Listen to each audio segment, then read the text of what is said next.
자, 앞에서 본 보관 간섭과 상세 간섭이라고 하는 이 간섭 형상은 빛이 파동이라는 것을 보여주는 명백한 증거였다, 그죠? 그리고 퓨리에 의해서 수학적으로 증명도 되었죠. 자, 근데 이제 더 나아가서 영국의 물리학자인 토마스 영이 유명한 두 개의 슬릿 실험을 통해서 처음 실험적으로 이렇게 명확하게 증명을 했다는 거죠. 그래서 한번 살펴보면 단세계, 즉 단일한 파장. 그러니까 우리가 이제 빛 같은 경우에는 그 안에도 색깔별로 다양한 종류의 파장이 있다, 그죠? 그러나 우리 저 밑에 그림의 10-3 그림을 보시면 이 필터를 거치게 되면 우리가 원하는 한 파장, 즉 단일 파장의 빛을 걸러낼 수가 있죠. 여기에 요놈을 결맞은, 즉 모든 파동의 위상이 일치하는 광원, 즉 단일 파장이 요는 작은 한 슬릿을 통과하게 되면 요는 모든 파장의 위상이 일치하는 요는 코히런트 된 그는 광원이 생성되게 됩니다. 흔히 우리가 잔잔한 그런 연못에 돌을 던졌을 때 동심원이 퍼져나가죠. 돌 하나를 던졌을 때만 가능하다는 거죠. 뭐 이어서 또 던진다 이렇게 하면 우리가 이런 모든 위상이 일치하는 코헤리언트한 그런 광원이 발생할 수가 없습니다. 그러나 이 필터를 거치게 되면 단일 파장에 결맞은 광원이 생성이 되어서 자, 이렇게 생성된 빛이 어떻게 다시 이제 이중 슬릿이라고 하는 두 개의 슬릿 실험, 혹은 뭐 여러분들은 이중 슬릿 실험이다 이렇게 많이 들어보셨을 겁니다. 즉 S1과 S2의 아주 미세한 틈을 가진 그는 슬릿을 통과하게 되면 각각의 슬릿에는 동일하게 결맞은 코히어런트 된 파장이 이렇게 생긴다는 거죠. S1도 마찬가지, S2도 마찬가지, 동일한 위상의 파동이 생성이 되는데, 자, 그러면 이놈이 일정 거리를 쭉 진행해 나가게 되면 어떻게 되는가?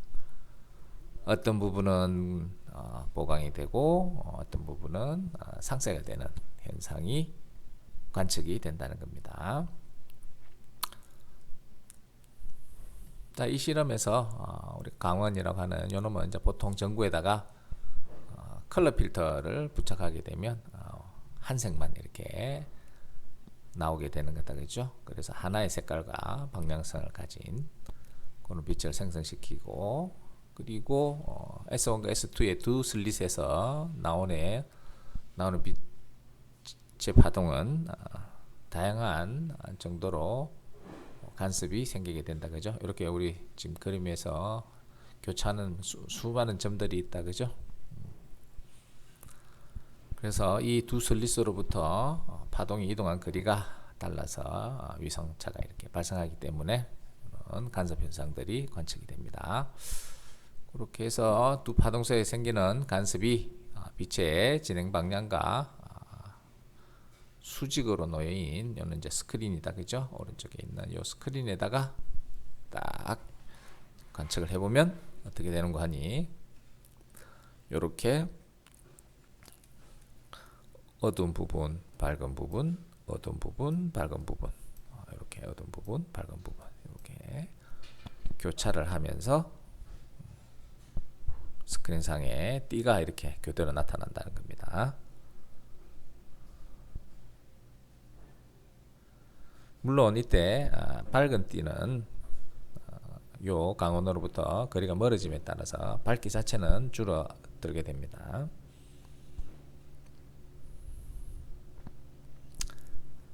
그래서 이 어두운 부분은 결국은 빛의 상쇄에 해서 어둡게 나타나고 밝은 부분은 보강이 되어서 밝게 나타나는 이런 실험적인 결과를 처음으로 토마스 영에 의해서 증명이.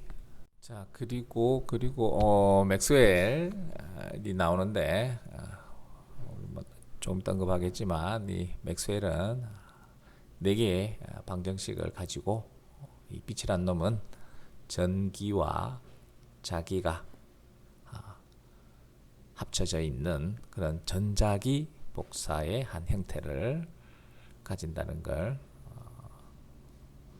증명을 했습니다. 밑에 우리 그림 10-4에 있는 그림처럼 이 전기장 성분과 자기장 성분은 서로 수직이다, 그죠? 서로 수직이면서 두 성분을 같이 가지는 형태다는 걸 맥스웰이 4개의 방정식을 가지고 증명을 했고, 그리고 이런 전자기 복사는 라디오파에서 감마선까지 이렇게 다양한 종류가 있다 하는 걸 알았습니다. 또한 이런 전자기 스펙트럼의 여러 영역, 파장대별 혹은 진동수 혹은 에너지별로 여러 분야로 나눠지는데, 여러분들은 원자나 분자의 여러 다른 화학적 혹은 물리적인 성질을 측정하는데 아주 중요한 지표가 되죠. 그래서 여러분들에게 소개해드릴 전자기 복사, 즉 빛의 유형은 가장 많이 쓰는 단위인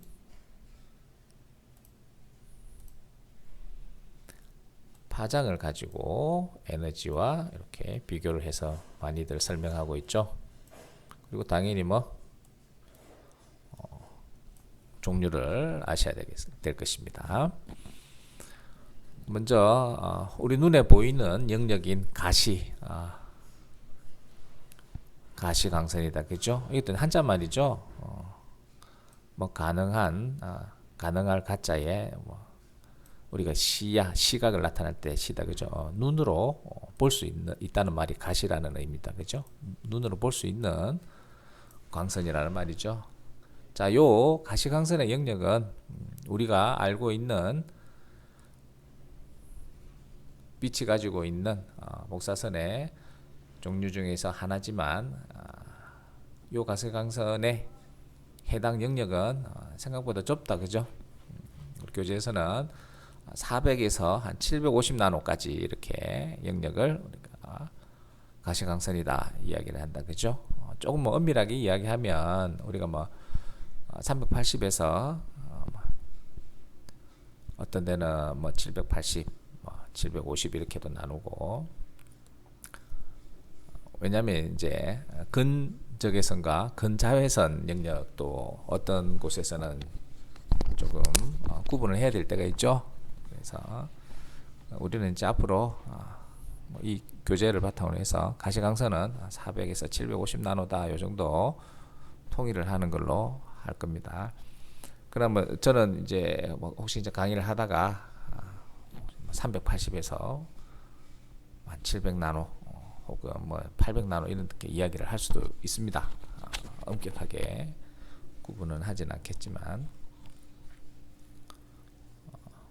그거는 근거리에 있는 가시광선, 근자외선과 근적외선 때문에 이제 그는 파장의 차이가 좀 있다는 거 이해하시면 되겠습니다. 자, 그러면 이 가시광선을 중심으로 해서 좌우를 한번 살펴볼까요? 그러면 먼저 가시광선보다 파장이 긴 영역으로 가볼까요? 그러면 이 가시광선도 사실은 이제 짧은 쪽이 보라다, 그죠? 긴 쪽이 빨강이죠. 그럼 여기가 붉을적절해서 당연히 적이 될 거고, 보라색은 우리가 한자말로 자색이라 그랬죠. 자색. 그래서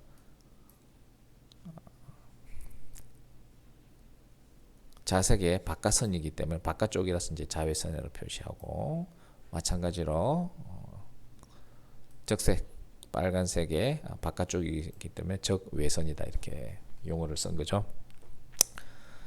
자, 그러면 먼저 가시광선 적외선보다 좀 더 파장이 긴 적외선이 있고, 그거보다 더 큰 파장, 더 긴 파장은 마이크로파라고 하죠. 우리가 뭐 가정에서 쓰는 마이크로웨이브, 즉 전자레인지의 파장도 요 파장들을 이용한 가전기기죠. 그래서 이 마이크로파는 우리가 나중에도 좀 이야기하겠지만 분자의 운동은 우리가 뭐 회전이라든지 진동이라든지 전이라든지 이런 형태의 운동을 가지는데, 그 중에서도 이 마이크로파 영역은 분자를 회전시키는 에너지에 해당되죠. 그래서 물 분자의 회전을 이용해서 음식을 데우는 원리죠, 마이크로웨이브가. 그리고 마이크로웨이브보다 더 긴 파장 영역이 이제 라디오파라고 합니다. 이 라디오파에도 이제 우리가 지금 현재 쓰고 있는 모든 통신기기들 있죠. 뭐 라디오부터 해서 여러분들이 쓰고 있는 휴대폰이라든지, 그러면 무전기라든지, 그런 다양한 통신기기들에 가장 많이 쓰이고 있는 에너지 영역대가 요 라디오파입니다. 안에 뭐 세부적인 이야기는 뭐 하지는 않겠지만 다양한 파장대별로 각각의 송수신 장치들, 그런 기기들을 이용하는 영역입니다. 자, 그래서 요 가시광선에서 점점점 파장이 커지면 요는 적외선, 마이크로파, 라디오파로 이렇게 종류가 나눠지는데, 즉 에너지는 파장이 길기 때문에 에너지가 작은 영역이다 이렇게 알아두시면 되겠고, 자, 그러면 가시광선의 보라색, 자색을 기준으로 해서 파장이 짧은, 그러면 여기는 에너지는 큰 영역이 되겠다, 그죠? 큰 영역으로 가보면, 자, 자색의 바깥쪽이니까 자외선이 있다, 그죠? 우리 그 피부의 적이라고 하는 자외선이 요 영역대에 해당되죠. 한마디로 고어 에너지가 우리 피부에 와서 노출이 되는 거다, 그죠? 당연히 피부가 상할 수밖에 없죠. 이렇게 높은 에너지를 계속 맞게 되면은. 자, 그리고 요 자외선보다 좀 더 에너지가 큰 파장으로 이야기하면 파장이 짧은 놈이다, 그죠? 우리 병원에 가면 X선, 즉 엑스레이 촬영을 하죠. 그 파장에 해당되는 영역입니다. 사실은 이 정도 에너지의 짧은 파장은 우리 그 체내의 분자라든지 심지어는 세포 내에 있는 DNA도 적심하게 자주 노출이 되게 되면 영향을 미치게 되기 시작하죠. 이 파장 때부터. 그래서 X선도 그 세포 분열이 활성이 원활한 어린이들은 특히나 더 조심을 해야 되죠. 그래서 뭐 일일 방사 X선 노출량도 이렇게 정해져 있죠.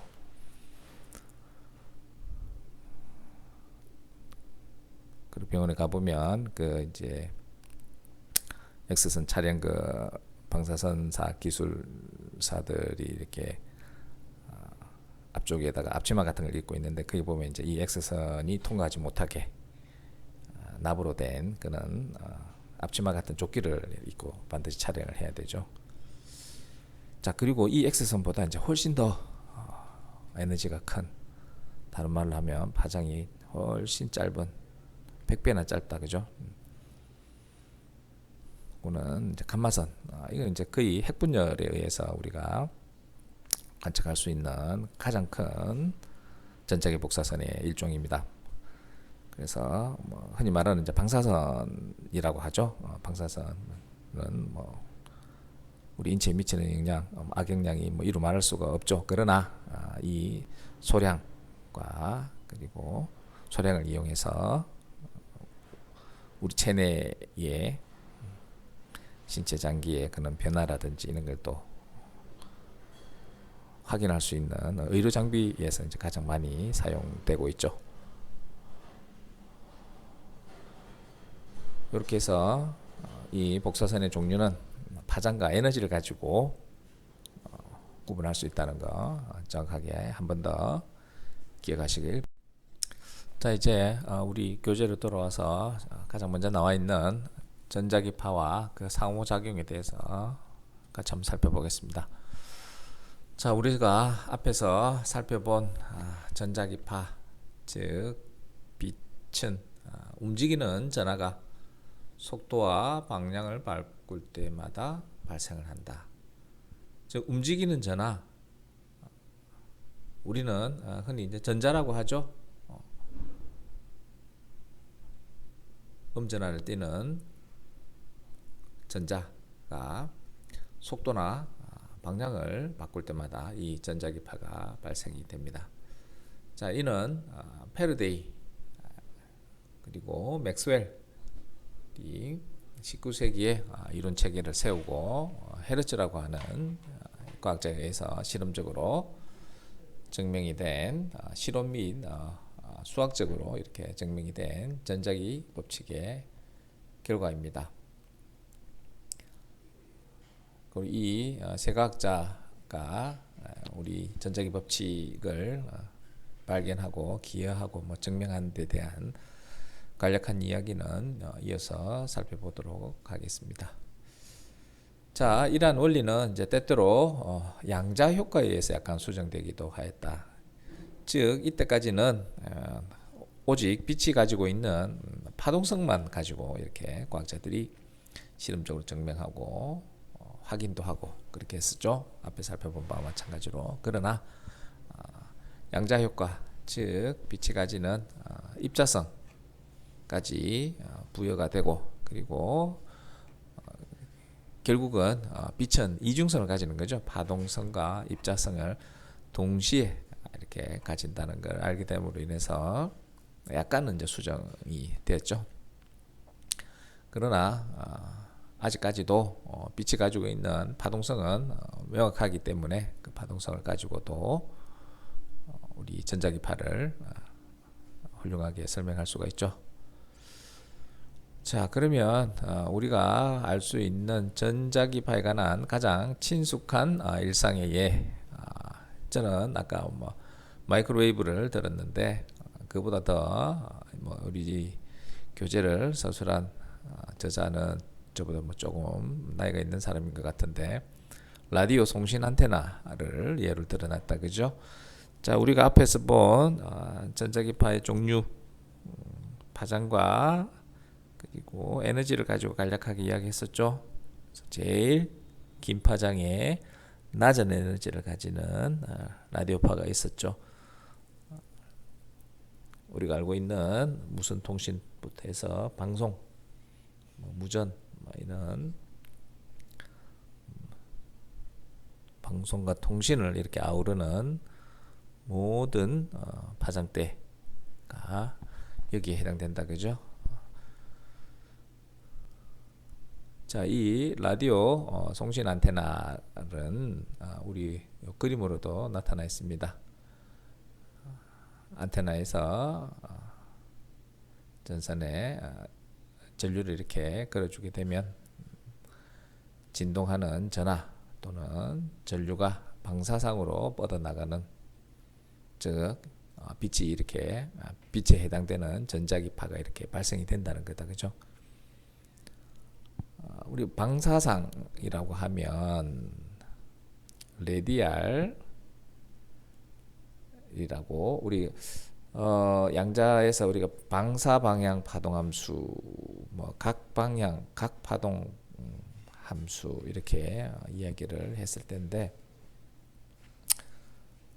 우리가 방사 방향을 하면 레디알 즉 반지름 반경 뭐 이렇게 이야기를 하기도 하죠. 그런 방향으로 뻗어나가는 전자기파의 그림이다. 그죠?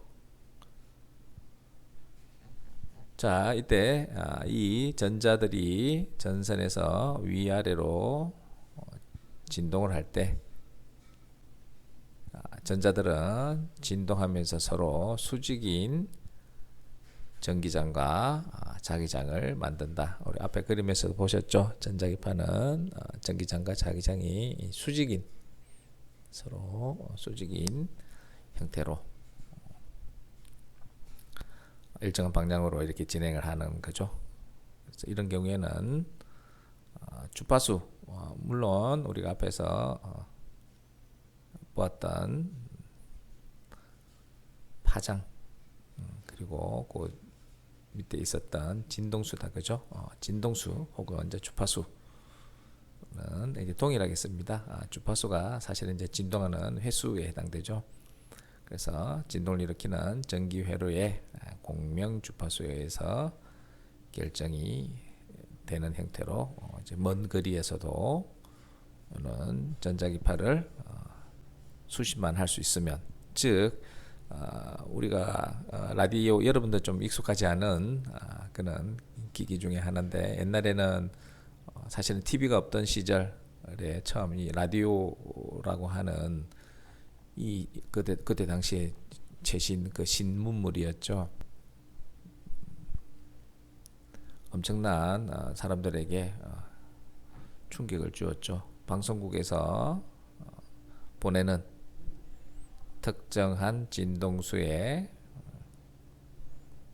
주파수를 우리가 가정에서 라디오 안에 말 그대로 이제 라디오에서 송신할 수 있는, 방금 그림 2-1에서 보신 그 송신 안테나가 내장되어 있는 라디오만 있으면 방송국에서 방송국 기지에서 먼 거리에 있는 방송국 기지에서 보내는 송신하는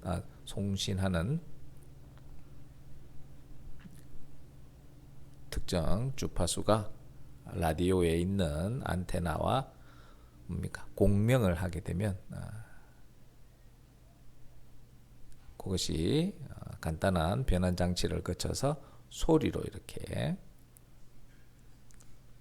들을 수가 있는 거죠. 그래서 라디오도 보면 이제 AM 라디오와 뭐 FM 라디오가 있는데, 이것도 이제 요 파장에 따라서 혹은 진동수에 따라서 이렇게 구분을 하기도 합니다. 그리고 수신기에 의해서 전자기 광선을 흡수하는 것은 이런 가정과 정반대이겠죠. 송신과 수신은 반대 개념이죠. 송신은 뭐 보내는 거고 수신은 받는 쪽이니까.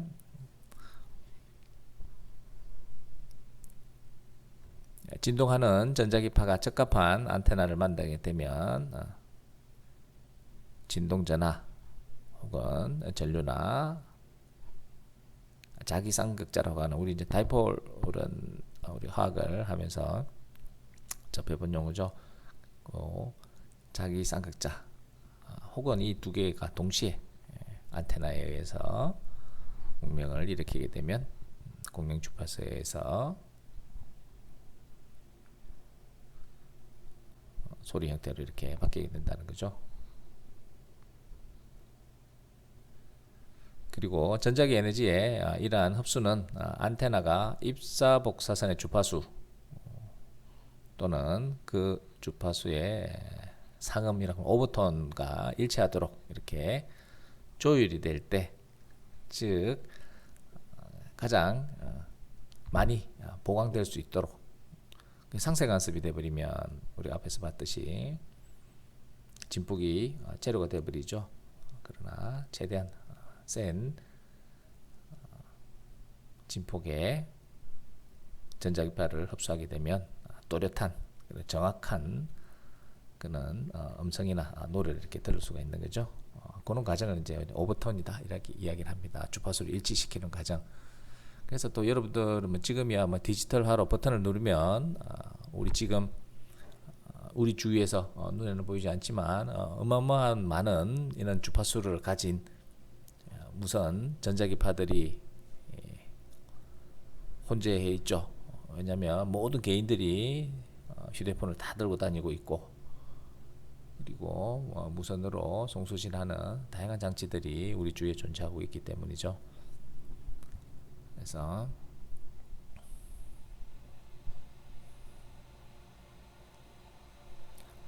디지털화 돼 있는 그런 거 이전에는 말 그대로 이제 다이얼 형태로 사람이 이렇게 손으로 이렇게 조작을 하게 되는 거죠.